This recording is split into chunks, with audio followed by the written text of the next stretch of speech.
ఓసిడీకి 85% counsellings therapies అవసరం, 15% 16% మందులు అవసరం.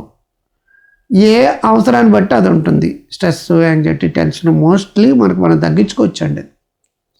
క్లినికల్ సింటమ్స్ ఏవైతే ఉన్నాయో బ్రెయిన్లో కెమికల్ చేంజెస్ వల్ల వచ్చే ప్రాబ్లమ్స్ కాబట్టి కంపల్సరిగా వాటిని మన ప్రయత్నం ద్వారా కొంత పెంచుకుంటూ డిస్టర్బెన్స్ని తగ్గించుకుంటూ అలాగే వాటిని మింగాలి. అంతేగాని నేను ఇలాగ ఉంటాను ఈ విధంగా మీరు ట్రీట్మెంట్ ఇవ్వాలని పేషెంట్ డాక్టర్కి చెప్పకూడదండి. డాక్టర్ లక్షలాది మందికి ట్రీట్మెంట్ ఇచ్చిన అనుభవం ఉంటుంది.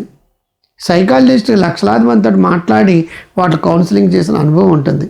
అది ఏ విధంగా తగ్గుతుందో వీడు ఇప్పటికే బోల్డంత ఎక్స్పీరియన్స్ ఉంటుంది.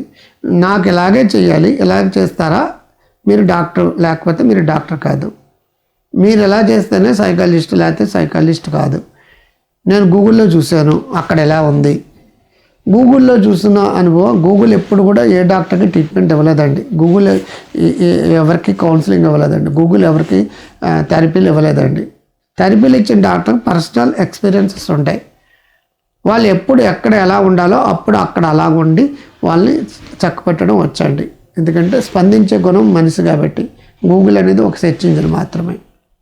మెటా ఏఐలో కావచ్చు, చాట్ జీపీటీలో కావచ్చు తెగ సెర్చ్ చేస్తున్నారు. డాక్టర్ నమ్మడలేదు. వాళ్ళు ఫీలింగ్స్ ఏవైతే ఉన్నాయో స్పిరిచువలైజ్ అనో, మైండ్ఫుల్నెస్ అనో, రేకి అనో, హెర్బల్స్ అనో, ఇంకొకటనో పచ్చికూరలు తినండి అనో, నేచర్ కూరికి వెళ్ళండి అనో, ఏ ట్రీట్మెంట్ అక్కర్లేదు, నేచర్ దానికదే క్లియర్ చేసేస్తుంది అనో, ఇటువంటి కారణాల చేత జబ్బుల్ని మొదలుపెట్టుకుంటున్నారండి. సుమారు 20 ఏళ్ళ పైనుంచి ఆవిడకి జబ్బు ఉంది. ఒకప్పుడు సింపుల్ సోషల్ యాంగ్జైటీగా, షైనెస్గా, సోషల్ ఫోబియాగా స్టార్ట్ అయ్యి అది సివియర్ యాంగ్జైటీగా, ప్యానిక్ అటాక్గా, ఇప్పుడు క్రానిక్ ఓసిడీగా మారిపోయింది. కానీ ట్రీట్మెంట్ తీసుకోరండి. అంతా హీలింగ్స్ ద్వారా అయిపోతాయటండి. మరేంటో నాకు తెలియదు. నేను హీలర్ని, నేను చక్ర థెరపీ నేర్పుతాను, నేను అన్నీ చెప్తాను. ప్రతిదానికి ఒక హద్దు ఉంటుంది. ఈ హెర్బల్స్ ద్వారా కొన్ని లాభాలు ఉంటాయి, ఇంకొక ట్రీట్మెంట్ ద్వారా కొన్ని లాభాలు. జబ్బు ఈ విధంగా ట్రీట్మెంట్ అవుతుందని మూఢనమ్మకంతో 20 ఏళ్ళు, 30 ఏళ్ళు, 40 ఏళ్ళు మీ జీవితాన్ని కోల్పోవద్దు. మీరు బతకండి, బతికే అర్హత మీకుంది. ఆరోగ్యంగా బతికే అర్హత మీకుంది.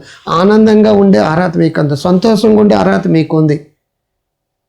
ముఖ్యంగా భార్యాభర్త దాంపత్యంలో సుఖ సంతోషాలు ఉండే అర్హత మీకుంది.